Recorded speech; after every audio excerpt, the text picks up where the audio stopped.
Et pour nous, avec le temps qui nous reste ce matin, on va prendre un temps pour ouvrir la parole de Dieu.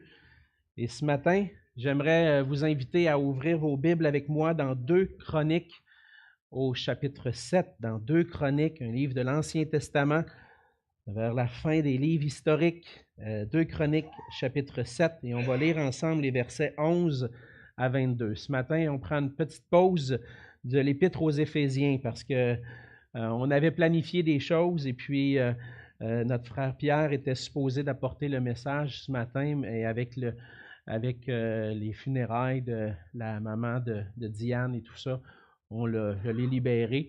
Et donc, il va apporter le passage qu'il était supposé d'apporter la semaine prochaine. Mais ce matin, on va prendre une petite pause puis regarder ensemble ce passage dans l'Ancien Testament, dans 2 Chroniques, chapitre 7. Et ce matin, je vais lire les versets 11 à 22.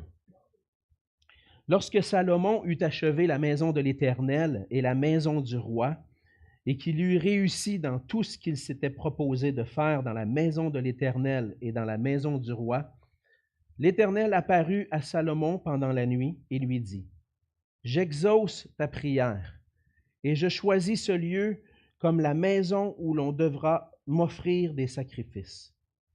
Quand je fermerai le ciel et qu'il n'y aura point de pluie, quand j'ordonnerai aux sauterelles de consumer le pays, quand j'enverrai la peste parmi mon peuple, si mon peuple, sur qui est invoqué mon nom, s'humilie, prie et cherche ma face, et s'il se détourne de ses mauvaises voies, je l'exaucerai des cieux, je lui pardonnerai son péché, et je guérirai son pays. Mes yeux seront ouverts désormais, et mes oreilles seront attentives à la prière faite en ce lieu. Maintenant je choisis et je sanctifie cette maison pour que mon nom y réside à jamais, et j'aurai toujours là mes yeux et mon cœur. Et toi, si tu marches en ma présence comme a marché David ton père, faisant tout ce que je t'ai commandé, et si tu observes mes lois et mes ordonnances, j'affermirai le trône de ton royaume, comme je l'ai promis à David ton père, en disant, tu ne manqueras jamais d'un successeur qui règne en Israël. Mais si vous vous détournez, si vous abandonnez mes lois et mes commandements que je vous ai prescrits, et si vous allez servir d'autres dieux et vous prosterner devant eux, je vous arracherai de mon pays que je vous ai donné, je rejetterai loin de moi cette maison que j'ai consacrée à mon nom, et j'en ferai un sujet de sarcasme et de raillerie parmi tous les peuples. Et si haut placée qu'ait été cette maison, quiconque passera près d'elle sera dans l'étonnement et dira, « Pourquoi l'Éternel a-t-il ainsi traité ce pays et cette maison? » Et l'on répondra, « Parce qu'ils ont abandonné l'Éternel, le Dieu de leur père, qui les a fait sortir du pays d'Égypte, parce qu'ils se sont attachés à d'autres dieux, se sont prosternés devant eux et les ont servis. Voilà pourquoi il a fait venir sur eux tous ces maux. » On va se courber dans un mot de prière. Oui, Seigneur notre Dieu, on s'approche de toi ce matin. On s'approche de ton trône de grâce, Seigneur, pour te prier, te demander, Seigneur, que tu puisses faire silence en nos cœurs, Seigneur, que nos cœurs, nos pensées soient entièrement tournées vers toi pour être attentifs à ce que tu veux nous enseigner ce matin. Seigneur, viens parler à nos cœurs et aide-nous par ton esprit à saisir le sens de ces paroles pour nous aujourd'hui, afin que l'on puisse vivre pour toi, qu'on puisse vivre pour ta gloire. Sois avec ma bouche, Seigneur, permets que je puisse communiquer ces paroles et l'explication de ce passage et l'application avec des paroles claires et en conformité avec ton désir et ta volonté, Seigneur. Bénis nos cœurs en toi, et c'est dans le précieux nom de Jésus que je te prie. Amen. Amen. Dans un livre intitulé « Code Québec », peut-être que vous avez déjà vu ce livre-là, « Code Québec », ça a été publié par un collectif d'auteurs en 2016. Et un des auteurs, c'est Jean-Marc Léger, pour ceux qui connaissent, un des directeurs, des dirigeants de la firme Léger qui fait des sondages.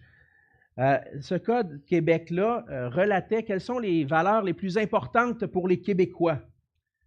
Et on dit que la valeur numéro 1 des Québécois, c'est la recherche du bonheur. Le livre dit, les chercheurs dans ce livre-là nous disent que nos sondages démontrent que la joie de vivre est la valeur numéro 1 au Québec. Cette semaine, je rencontrais un frère de l'Église qui vient d'un autre pays, une autre culture, et je lui disais, au Québec, on travaille pour avoir du plaisir. Le but ultime des Québécois, c'est de finir sa journée de travail pour avoir du fun après. C'est de plus en plus ça aujourd'hui. Et le livre confirmait ça en disant que les Québécois sont le peuple du ici et maintenant. Des petits plaisirs sur le moment et arrachés à la routine quotidienne. Donc, lui me partageait dans sa culture, nous, on travaille pour cumuler. Et on peut avoir plusieurs emplois, mais on travaille pour cumuler l'argent. Nous, au Québec, ça semble qu'on travaille pour avoir du plaisir. Mais en même temps qu'on voit cette poursuite de bonheur et les Québécois caractérisés par cette joie de vivre, en même temps, on constate que cette poursuite du bonheur n'est pas toujours atteinte. On constate que par année au Canada, il y a près de 4500 suicides. Ça fait environ 12 décès par suicide par jour.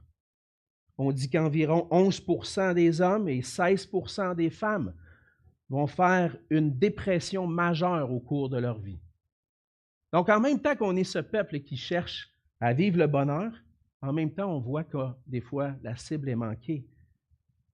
Mais cette réalité-là nous amène à réfléchir puis à se poser la question nous-mêmes. Est-ce que le bonheur est réellement possible? Est-ce qu'on peut trouver du bonheur quelque part? Est-ce qu'il y a quelque chose quelqu'un qu'un jour qui va nous donner cette recette-là? Puis cette question-là est pertinente aussi pour nous comme chrétiens, parce qu'on répondrait facilement, oui, le bonheur se trouve en Dieu, puis c'est vrai. Mais en réalité, lorsqu'on rencontre des chrétiens, qu'on parle avec des frères et sœurs, même si on croit puis qu'on affirme que le bonheur se trouve en Dieu seul, ça peut nous arriver de vivre des détresses ou même des sécheresses spirituelles dans nos vies. Même que parfois, l'Église peut être caractérisée par un certain découragement, un essoufflement. Et même après avoir vécu des moments de forte vitalité, le peuple de Dieu peut sombrer dans une profonde léthargie spirituelle. Le passage de ce matin nous raconte un des moments les plus glorieux de l'histoire d'Israël. C'est le moment où Dieu est venu rencontrer le roi Salomon. Et en même temps qu'il raconte un des moments les plus glorieux, il fait allusion aussi à la possibilité que ce moment de gloire puisse être interrompu. On lit ce passage dans le livre des Chroniques. Le livre des Chroniques dresse l'histoire d'Israël et particulièrement, on date ce livre-là après l'exil. Pour ceux qui sont familiers avec l'histoire de l'Ancien Testament, l'histoire d'Israël, on sait que le peuple d'Israël a connu la gloire avec le roi David et le roi Salomon après avoir été délivré du pays d'Égypte, après avoir conquis la terre de Canaan et puis avoir établi l'habitation, d'avoir trouvé le repos dans le pays que le Seigneur leur avait donné. Après avoir vécu la gloire sous David et Salomon, on a vu ce peuple décliner et se tourner vers des idoles, aller jusqu'à sa pleine destruction, où le peuple a été déporté pour le royaume du Nord, la partie du Nord en Assyrie, puis le royaume du Sud à Babylone. Et là, l'auteur des Chroniques se trouve après tous ces événements-là. Et l'intention de l'auteur des Chroniques, c'est de rappeler l'histoire d'Israël. Vous qui revenez de l'exil à Babylone, vous qui revenez puis qui vous établissez de nouveau à Jérusalem, qui allez reconstruire le temple, voici les moments glorieux de notre histoire. À quoi est-ce qu'on peut rêver maintenant que le Seigneur nous rétablit dans notre pays? Et puis, l'auteur des Chroniques, en fait, veut montrer, voici ce que Dieu avait promis, voici ce qu'on a réellement vécu, et voici pourquoi maintenant on a été déportés, pourquoi le pays a été ravagé. Dans ce livre, l'auteur des Chroniques cherche à rappeler les ingrédients nécessaires pour que le peuple de Dieu puisse vivre dans le bonheur après avoir vécu le jugement de Dieu. Puis ce rappel-là se fait en rappelant des moments marquants. Et c'était le cas, entre autres, au début du règne de Salomon. Le début du règne de Salomon est marqué par la construction, la dédicace du temple. Et Dieu vient visiter le roi. Et à ce moment où le Seigneur s'adresse au roi pour rappeler que le vrai bonheur, la vraie joie se trouve dans une vie qui jouit pleinement de sa faveur et de sa grâce, ça nous enseigne, nous aussi, comme chrétiens, que pour goûter la bénédiction, pour goûter la joie, le peuple de Dieu doit chercher sa face dans l'humilité, la prière et la repentance. On voit dans les 3 vérités qui découlent de ce passage. La première, on la voit dans les versets 11 et 12. On voit que le roi Salomon avait achevé la construction du temple. Salomon avait construit la maison de Dieu à Jérusalem. C'était le projet que son père David avait chéri dans son cœur, mais que Dieu avait dit non, ça ne va pas être toi qui vas le construire. Ça va être ton fils. Et puis Salomon, au début de son règne, a entrepris toute cette grande entreprise de construire une maison pour l'Éternel à Jérusalem.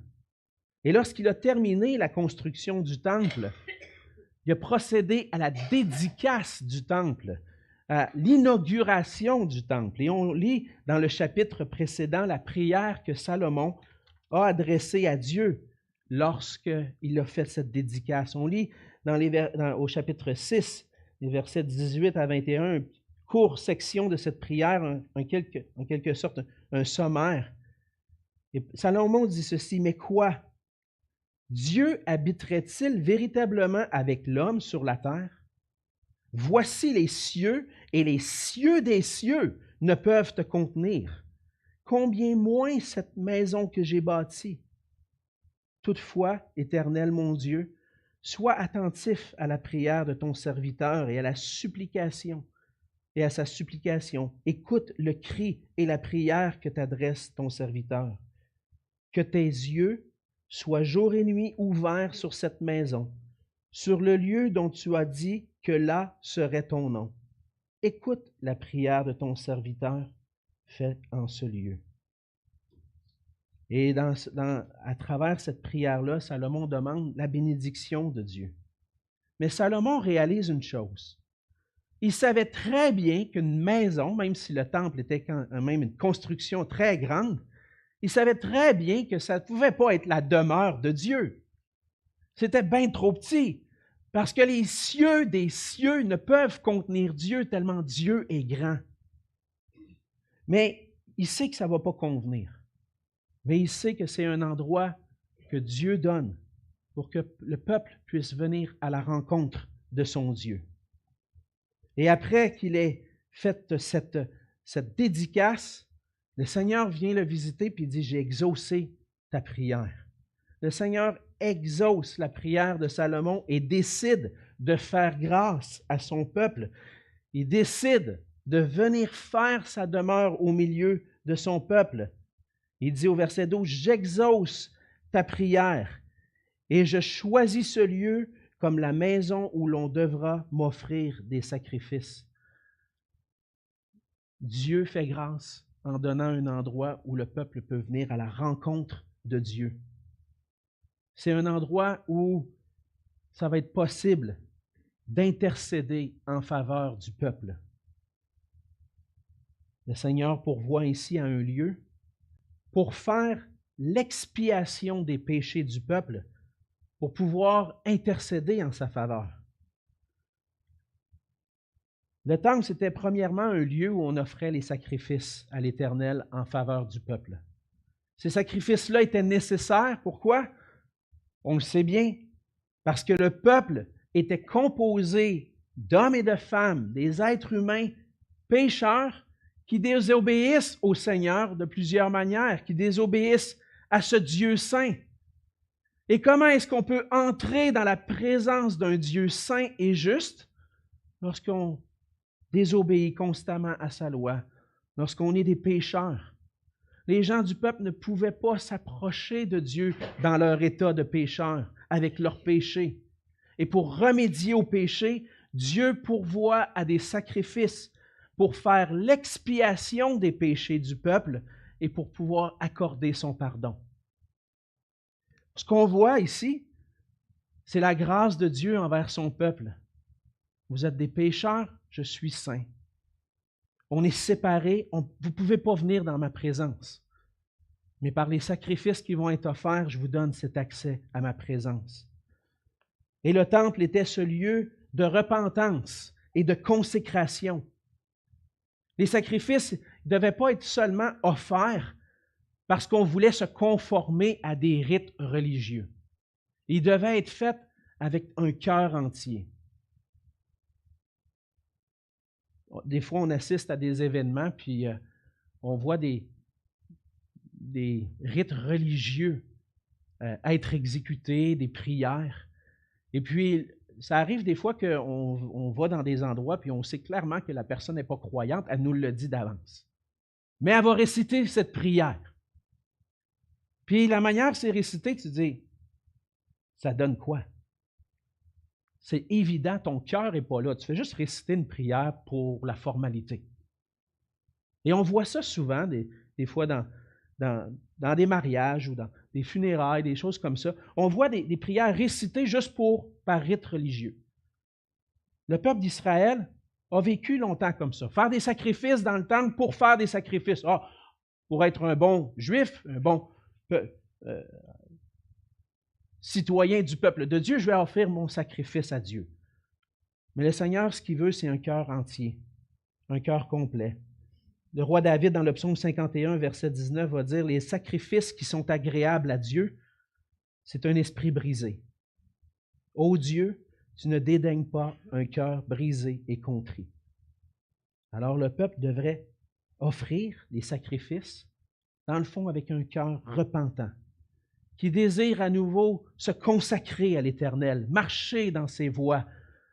C'est devenu religieux à un certain moment donné, le cœur n'était plus là. Mais ce que Dieu désire vraiment, c'est des cœurs entiers à lui. Et Dieu démontre sa grâce envers son peuple en donnant cette maison où les gens vont pouvoir venir offrir les sacrifices offerts par des sacrificateurs, mais pour être un lieu de prière, d'intercession, pour faire l'expiation des péchés du peuple. Avec la venue de Jésus-Christ, c'est plus nécessaire d'offrir des sacrifices dans le temple. Le temple n'est plus là. Parce que dans sa grâce, dans son amour, Dieu a pourvu à un moyen pour faire l'expiation des péchés une fois pour toutes en Jésus-Christ. Jésus-Christ est l'agneau de Dieu qui a été livré pour nos péchés. Et lorsqu'on se repent de nos péchés, lorsqu'on le reconnaît qu'on est pécheur et qu'on vient à lui pour faire confiance à ce que Jésus lui-même a accompli pour nous à la croix, on reçoit le pardon des péchés et comme on a vu dans Éphésiens, un accès libre, avec confiance, avec assurance à la présence de Dieu. Aujourd'hui, le Seigneur fait de nous son Église, le temple où il habite. Et on a un accès continuel en sa présence par la grâce qui est en Jésus-Christ. Et c'est comme ça que Dieu bénit son peuple. Dieu bénit son peuple par sa présence et par un libre accès auprès de lui. Alors lorsque on veut savoir comment est-ce que je peux vivre le bonheur, c'est certain que ça commence avec ce moment où je suis réconcilié avec Dieu en Jésus-Christ, où mes péchés ont été pardonnés et que maintenant, je peux goûter la présence de Dieu, celui qui m'a créé, celui qui règne sur toutes choses. Maintenant, j'ai un libre accès à sa présence. Ça commence là. Et Dieu va promettre, deuxièmement, on le voit dans les versets 13 et 14, que Dieu va promettre de bénir son peuple, le peuple qui se tourne vers lui. Au verset 13, Le Seigneur dit, quand je fermerai le ciel, qu'il n'y aura plus point de pluie, quand j'ordonnerai aux sauterelles de consumer le pays, quand j'enverrai la peste parmi le peuple. Donc, le Seigneur fait déjà allusion à des moments où ça ne sera peut-être pas aussi glorieux que ce l'est présentement. À des moments où Dieu va peut-être être obligé de juger son peuple, de punir son peuple pour s'être détourné de lui. Et lorsqu'on lit l'histoire d'Israël, c'est évident, on voit que c'est plutôt rare que le peuple marchait avec Dieu. Et bien souvent, le peuple était détourné de Dieu. Et le verset 13, il énonce ces jugements qui pouvaient venir sur le peuple qui ne marchait pas avec Dieu. Et Dieu a envoyé à son peuple, lorsqu'on lit son histoire, des sécheresses, des animaux qui bousillent les récoltes, des maladies, des ennemis pour faire la guerre à son peuple. Et les calamités comme ça étaient une punition de Dieu, mais dans le but que son peuple revienne à lui. Et dans ces moments-là, il pouvait y arriver qu'il y ait un réveil spirituel chez le peuple de Dieu. Le réveil spirituel se produit lorsque le peuple réalise son péché et qu'il se tourne vers Dieu. Et dans ces moments-là, Dieu fait grâce. Dieu veut accorder le pardon à son peuple. Et pour goûter le pardon, le peuple doit s'humilier, se repentir en cherchant Dieu dans la prière. Le verset 14 parle de la promesse de la grâce de Dieu lorsque le peuple qui s'est détourné de lui revient à lui dans la repentance. Dans le fond, ce verset-là spécifie les attitudes du cœur qui accompagnent le véritable réveil, la véritable repentance. On voit 4 attitudes. Le verset dit, « Si mon peuple, sur qui est invoqué mon nom, si mon peuple, si mes enfants sur qui repose mon nom, qui sont appelés de mon nom, parce que je me les suis acquis par grâce. Si ce peuple-là sur qui mon nom est invoqué s'humilie, prie et cherche ma face, et s'il se détourne de ses mauvaises voies, je l'exaucerai des cieux, je lui pardonnerai son péché, je guérirai son pays. » Placez ce passage-là, c'est important, dans son contexte, le contexte du peuple d'Israël. Mais en même temps, nous montre aussi des attitudes. Qu'est-ce qui accompagne un réveil, une véritable repentance? Premièrement, on voit l'humilité. L'humilité, c'est le peuple doit vivre cette profonde humilité et reconnaître qui est Dieu. Je pense que la première étape dans une repentance envers Dieu, c'est de reconnaître qui est Dieu. Qui ai-je offensé par mon péché? J'ai offensé le Dieu saint et juste, souverain, roi et maître de l'univers. C'est lui qui a le pouvoir sur ma vie. C'est lui que j'ai offensé par mon péché. Et j'ai besoin de reconnaître qui il est. J'ai besoin de reconnaître qui je suis aussi. Un pauvre pécheur qui a manqué d'honorer Dieu avec son cœur, avec un cœur entier. Et lorsque je reconnais qui je suis et qui est Dieu, je me dis, mais je suis perdu, je suis foutu. Si Dieu ne m'accorde pas son pardon, il va me juger. Et la véritable humilité nous amène là, à cet endroit où on reconnaît notre péché, puis on reconnaît qui est Dieu. On reconnaît qu'on a offensé Dieu si notre cœur n'est pas entier à lui. Et lorsque je suis dans cette attitude-là, que j'ai réalisé mon Dieu, qui je suis, que j'ai offensé le Dieu de l'univers, qu'est-ce que je dois faire? Il n'y a pas d'autre chose qu'aller à lui pour prier. Dans un contexte de jugement où le Seigneur châtie son peuple, prier, c'est se tourner vers Dieu pour obtenir la délivrance. Et dans ce contexte-là, c'est des jugements qui sont annoncés et qui sont arrivés. Et qu'est-ce que je dois faire dans ces moments-là? Je dois aller vers Dieu, crier à lui. Seigneur, je reconnais que ces jugements-là Ce châtiment-là tombe sur moi à cause de mon péché, tombe sur nous à cause du péché. Viens à notre secours, viens à notre délivrance. C'est reconnaître que je ne peux pas me sauver moi-même, mais que celui qui va me délivrer de la détresse, c'est Dieu lui-même. C'est crier vers mon Père et dire « Sauve-moi! Je suis perdu! » C'est implorer son pardon. Pardonne-moi, je suis un pauvre pécheur. J'ai besoin de ta grâce. On voit à travers ça que lorsqu'on s'humilie devant Dieu, lorsqu'on crie à lui, ça mène à une nouvelle attitude de cœur maintenant. Je vais chercher sa face. Chercher la face de Dieu, ce n'est pas chercher à obtenir ses bénédictions, particulièrement ses bénédictions matérielles, ou plutôt regarder la main de Dieu et « Ah Seigneur, tu as des cadeaux à me donner, donne-moi tes cadeaux. » Chercher la face de Dieu, c'est chercher qu'est-ce que Dieu veut. Quelle est la volonté de Dieu pour moi, pour son Église? Chercher la face de Dieu, c'est chercher son règne, sa volonté, comme le Seigneur Jésus nous a enseigné à prier dans Matthieu 6, versets 9 et 10.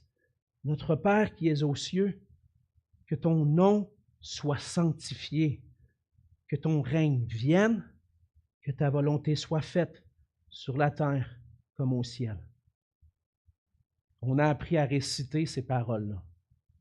Mais bien souvent, je me trouve à dire dans mon temps de prière, je vais ouvrir la parole dans Matthieu 6, puis je vais prier le Notre Père.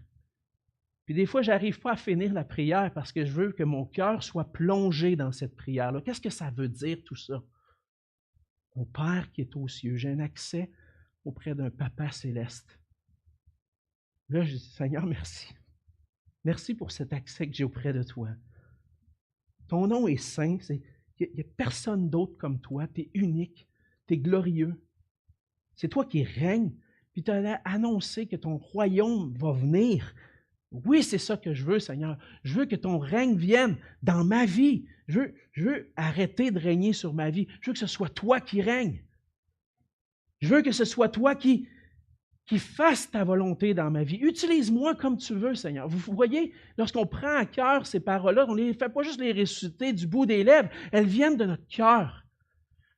Et lorsque le peuple de Dieu réalise son péché, crie à Dieu, se met maintenant à chercher sa face, chercher sa volonté. Et chercher sa volonté entraîne le fait de se détourner des mauvaises voies. C'est la véritable repentance. Une véritable repentance se manifeste lorsque on reconnaît notre péché, qu'on crie à Dieu, puis qu'on cherche sa volonté. On peut se repentir, « Ah Seigneur, je te demande pardon, Seigneur », puis recommencer tout de suite après. Ce n'est pas une repentance. La repentance que le Saint-Esprit provoque dans notre cœur va entraîner un changement complet. Et lorsqu'on réalise notre péché, qu'on s'en détourne, qu'on cherche la face de Dieu de tout notre cœur, il y a une promesse. Je vais vous exaucer des cieux. Qu'est-ce que ça veut dire? Je vais accorder mon pardon. Le Seigneur est là, disponible pour pardonner aux pécheurs et à tous les chrétiens qui des fois se sentent avoir péché contre Dieu. Il est là comme un Père qui désire pardonner si on vient avec lui, avec repentance. Dans Ésaïe 55, verset 7, le Seigneur dit que le méchant abandonne sa voie et l'homme d'iniquité ses pensées, qu'il retourne à l'Éternel, qui aura pitié de lui, à notre Dieu, qui ne se lasse pas de pardonner. C'est une belle promesse. Je ne peux pas me sauver moi-même. Comment est-ce que je peux entrer dans la présence de Dieu? C'est seulement si mon Dieu me pardonne. Et en Jésus-Christ, on a le pardon des péchés. L'apôtre Jean dit dans son épître, « Si nous confessons nos péchés, il est fidèle et juste pour nous les pardonner et pour nous purifier de toute iniquité. » Ça, c'est la réponse à la prière d'un peuple repentant. La réponse à la prière d'un peuple qui vit un réveil dans sa vie. Le Seigneur bénit ceux qui marchent dans ses voies. Et dans le contexte d'Israël, on voit que c'était une véritable repentance, non seulement individuelle, mais collective de la part du peuple. Ça voulait dire que le Seigneur allait répondre, que les calamités allaient cesser. Je guérirai son pays.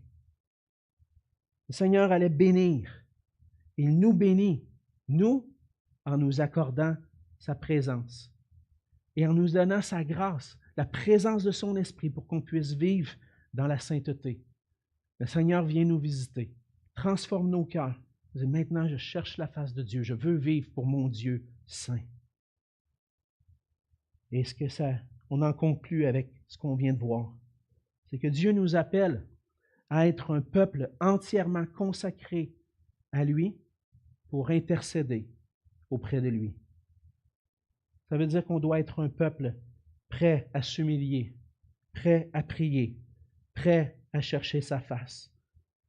Et c'est ce qu'on doit faire régulièrement, comme enfant de Dieu, comme peuple de Dieu. Est-ce que mon cœur est entier au Seigneur? Dans un des outils d'évangélisation que j'utilise parfois pour présenter l'Évangile, une illustration qui est donnée, c'est comme si notre cœur est comme une maison avec plusieurs pièces à l'intérieur. Et ce que Dieu veut, ce que le Seigneur veut lorsqu'il vient dans notre vie, il ne veut pas seulement rentrer dans le portique. Il ne veut pas qu'on le laisse dans le hall d'entrée. Non, le Seigneur veut rentrer dans la maison. Il veut occuper toutes les pièces de la maison. Et nos vies, il y a plusieurs pièces dans nos vies. Hein? On a nos relations, notre famille, notre travail, nos finances, nos amis, nos plaisirs. Notre maison est pleine de pièces. Puis là, on pourrait dire au Seigneur, regarde Seigneur, prends cette portion-là, mais celle-là, je ne veux pas que tu viennes. Celle-là, je la garde. Je la garde pour moi. Mes finances, non, c'est moi qui gère mes finances. La dîme, tout ça. Les offrandes, moi, je gère mes finances. Seigneur, il remplit ma vie. Non. Si tu n'as pas tout laissé la place au Seigneur, si le Seigneur n'a pas pris toute la place dans la maison, puis si tu as laissé un petit garde-robe caché ou un dessous d'escalier caché que tu n'as pas laissé sa place, il n'a pas pris toute la place. Et le Seigneur, ce qu'il veut, c'est toute la place. Il ne veut pas des petits raccoins cachés, parce que tu vas enfouir ton péché, tes petits péchés secrets. Il veut tout ton cœur. Et c'est ça la conversion. Lorsqu'on vient à Jésus-Christ, tout notre cœur lui est consacré, mais des fois, on veut en reprendre une petite partie. Seigneur, la gestion de mon temps, un petit temps tranquille avec ma femme, ça, c'est important. Oui, c'est important.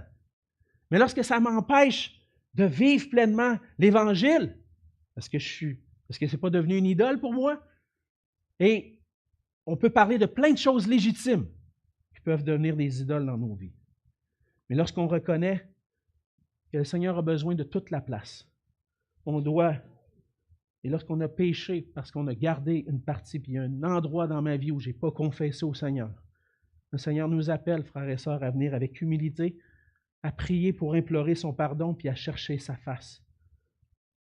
Puis ça se peut que ce matin, pendant que tu entends ce message-là, ce soit un moment propice pour toi, pour exprimer une profonde repentance envers le Seigneur.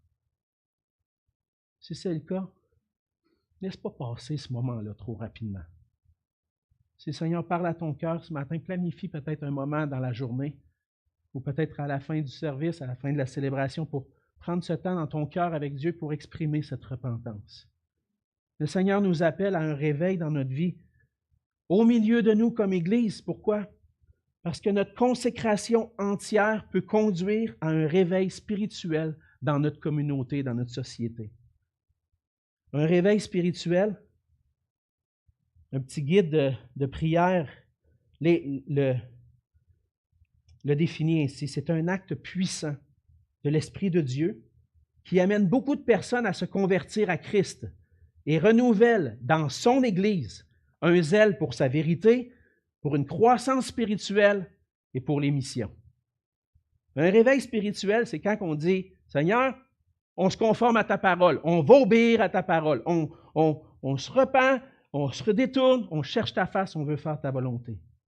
Et je pense que dans une certaine mesure, dans notre société ici au Québec, on a vécu un réveil spirituel dans les années 60, 70, 80, lorsqu'il n'y avait presque pas ou très peu de témoignages évangéliques. Dieu a permis un réveil. On le voit dans notre association d'églises. Plusieurs églises ont été implantées, mais pas juste dans notre association, dans plusieurs dénominations, associations au Québec. On a vu des gens qui abandonnaient l'Église catholique romaine, puis se tourner vers le Seigneur en découvrant l'Évangile de Jésus-Christ, en découvrant Jésus-Christ.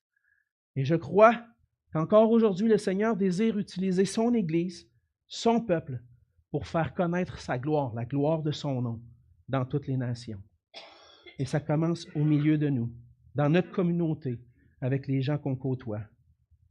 Si on veut être des témoins efficaces pour Jésus-Christ, briller pour la gloire de Dieu, on a besoin d'être consacré à lui. Dieu peut utiliser notre entière consécration pour sa gloire. Et le Seigneur nous appelle à prier pour nous-mêmes, prier pour notre Église, mais prier aussi pour les gens autour de nous.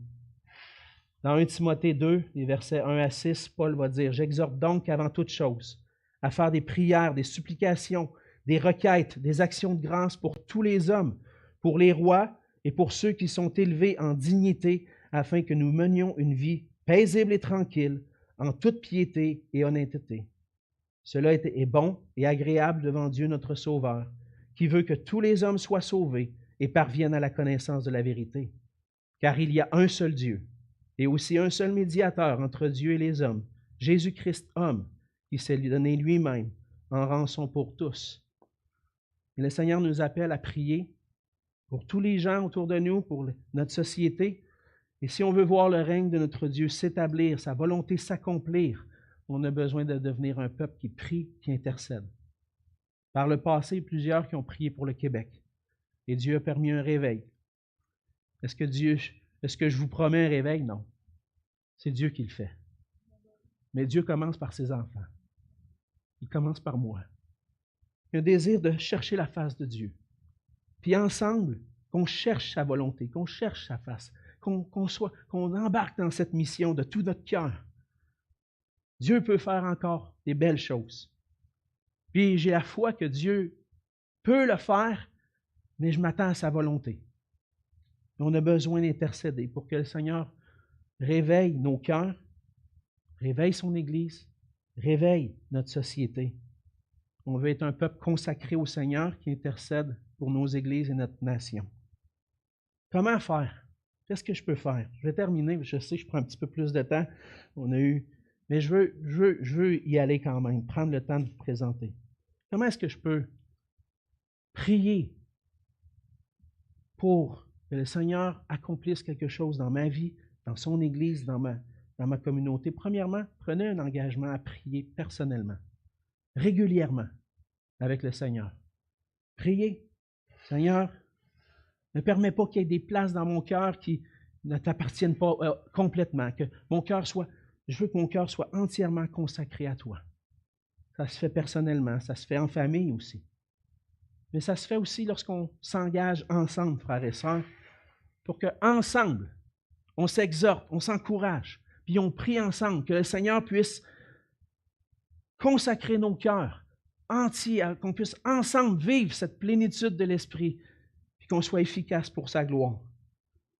Depuis le début de l'année, on présente dans le courriel des annonces, si vous prenez le temps de le lire au complet, une requête de prière par semaine. Cette requête de prière-là vient d'un petit guide qui s'appelle le guide de prière pour le réveil spirituel. Alors, peut-être que vous voulez prier personnellement, mais peut-être que vous voulez consulter notre requête de prière de chaque semaine. Et dire, je vais prendre un temps, peu importe le temps que vous voulez, pour prier pour cette requête-là. Ces prières-là sont dirigées vers nous, vers l'Église, vers la communauté, vers le monde, pour que Dieu puisse faire éclater sa gloire. Une autre manière, c'est en s'engageant de participer dans le mouvement de prière de notre association d'Église. Depuis 5 ans maintenant, le mouvement 24/7 est un mouvement de prière parmi les frères et sœurs de notre association, les églises de notre association, pour que le Seigneur fasse son œuvre en nous, dans son Église, puis autour de nous. Le mouvement 24/7, c'est un engagement à prier 1 minute par jour, 1 heure par semaine, 1 fois par mois en groupe de prière, puis 1 journée par année avec les intercesseurs du Québec. On cherche à remplir un calendrier de 24 heures sur 24, 7 jours sur 7, où on intercède auprès de Dieu pour nous, pour l'Église, puis un réveil dans notre société. Le Québec en a besoin. La prochaine journée de prière qui va réunir les intercesseurs dans notre région va être à l'Église Espoir de Longueuil le 13 mai. Peut-être que vous dites, pas sûr que je serais prêt à embarquer là-dedans. Mais je vous invite à venir entendre lors de cette journée-là, qui va être de 10h30 à 16h30, une journée de jeûne et prière, à venir entendre les bénédictions, les réponses aux prières. Et peut-être que vous pourriez, vous aussi, personnellement, prendre la décision de dire, oui, je vais m'engager à prier. Je ne vais pas faire, par exemple, de la religiosité, puis dire, si vous n'embarquez pas, vous n'êtes pas des bons chrétiens. Non, je ne veux pas faire ça. Mais je veux vous encourager, par exemple. Si vous l'avez à cœur, puis si le Seigneur vous le met à cœur, dire, je veux embarquer dans ça, je veux être dans ce mouvement-là, je veux prier. Mais venez me voir. Si vous voulez avoir plus d'informations, il y a une feuille à l'arrière avec, vous pouvez écrire votre nom. Je vais vous envoyer des informations sur ça.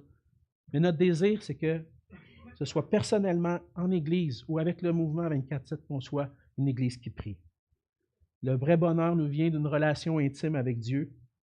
On a besoin de ça, de cette intimité avec Dieu. Notre monde en a besoin. Que le Seigneur fasse de nous un peuple consacré, qui cherche sa face, un peuple d'intercesseurs pour les nations. Prions. Seigneur notre Dieu, on veut te dire merci pour ta parole. Merci pour d'avoir donné cette parole au roi Salomon qui nous rappelle, Seigneur, que ce que tu veux de nous, c'est un cœur entier. Tu veux avoir un peuple qui marche pour toi, qui, lorsqu'il s'égare, Seigneur, revient avec humilité, te prie, te cherche afin d'obtenir le pardon, la bénédiction de pouvoir vivre humblement dans ta présence. Seigneur, bénis-nous, fais de nous un peuple qui s'approche de toi, qui est consacré à toi, qui désire te prier. Accomplis ton œuvre dans nos cœurs, accomplis ton œuvre dans ton Église. Seigneur, fais-nous briller pour ta gloire. Fais resplendir le nom de Jésus-Christ à travers nous, pour que ce Québec qui est dans la noirceur, Seigneur, puisse voir ta lumière, se tourner vers toi, et qu'on puisse assister à des conversions, Seigneur, autour de nous. Des fois, c'est dur à croire, des fois, on peut être découragé et dire ça ne donne rien, mais toi, Seigneur, tu peux tout. Fais qu'on puisse se confier pleinement en toi. C'est en ton nom que je te prie. Amen.